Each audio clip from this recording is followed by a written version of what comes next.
Congressman Murphy, this month the Connecticut Supreme Court legalized same-sex marriage. Connecticut joined Massachusetts and California as the only states in the country to offer gay and lesbian couples the right to marry. Opponents of gay marriage claim that same-sex marriage violates the sanctity of marriage between a man and a woman. But according to a March 2008 report from the U.S. Department of Health and Human Services, 49.3%, essentially one that we can support in a number of different ways, not just with the laws that underlie the word marriage, but with policies that make strong families be able to persevere, with economic policies that help those families that are struggling to pay the bills, struggling to put their kids through college, be able to live that American dream.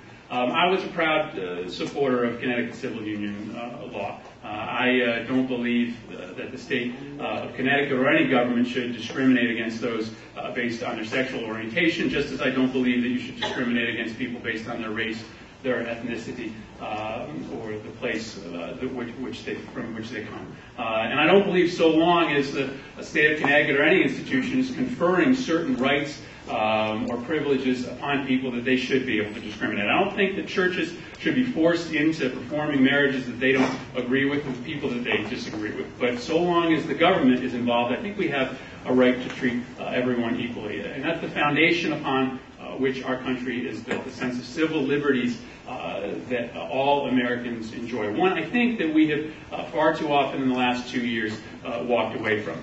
But when we talk about that sacred institution, I come back to where I began. That yes, I do believe that you've got to extend rights to people of both sexes and all sexual orientation. But I think that in order to go back and strengthen those marriages, to strengthen those families, to make sure that we have both strong marriages and strong full families, you've got to go back and try to figure out why we have had an economy that has made more money for people at the very top of the echelon but has shrunk the middle class. You've got to fund programs like Head Start in our school systems so that we can help parents do the work that they've been doing with their children. Those are all parts of how we preserve and strengthen the institution of marriage.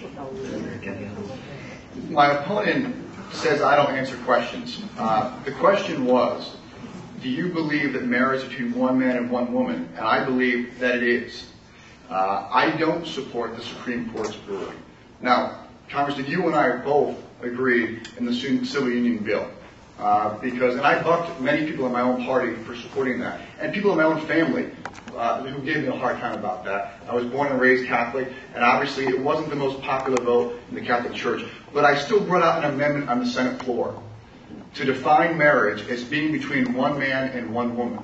Because I do believe there's something about marriage. Now, I voted for that amendment. You opposed that amendment. That's a clear difference, and it's understandable. I support the fact and respect the fact that that's where you stand. But I don't like that the Supreme Court has now decided to take it upon themselves to throw out our law and say that marriage is between, it can be between two men or two women. I simply don't support it. And I'd like to hear the answer to the question, whether you support the Supreme Court ruling or whether you believe marriage is between one man and one woman. Well, we can agree on this. I don't like the fact when the Supreme Court steps in and tries to do the business of the legislature. I think the legislature should step in, especially on these important issues, and legislate. But whether it is marriage or civil unions, I mean, let me be clear. As long as the state government or any government institution is conferring that right, I think that people of all sexual orientation, of all gender, of all ethnicity have a right to it. I don't think that we should force religious institutions who don't want to perform those to do that. But I think so long as it is a government right, it needs to be equally distributed. I still didn't hear the answer to the question.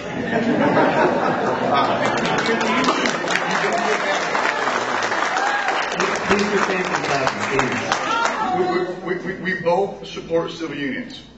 I think marriage is between one man and one woman and believe that should be in statute and oppose the Supreme Court ruling. Do you believe that marriage is between one man and one woman? I'm going to answer the question again that has been presented. To the extent that we are conferring marriage or civil unions, yes, it needs to be applied directly and equally to people of all sexual orientations. I don't know how many different ways I can present this. But again, that does not mean that we should force religious institutions to have to perform those. But to the extent that you get that certificate from a civil government, it has to be distributed equally. I think it's an issue of civil rights. And I understand that this is one that we all have family members that disagree with, in my family and in yours. But to me, this is a fundamental issue of civil rights, that as it applied to people of different races and as it applied to people of different genders. I do believe that it should also apply to people of different sexual orientation. Okay, and we're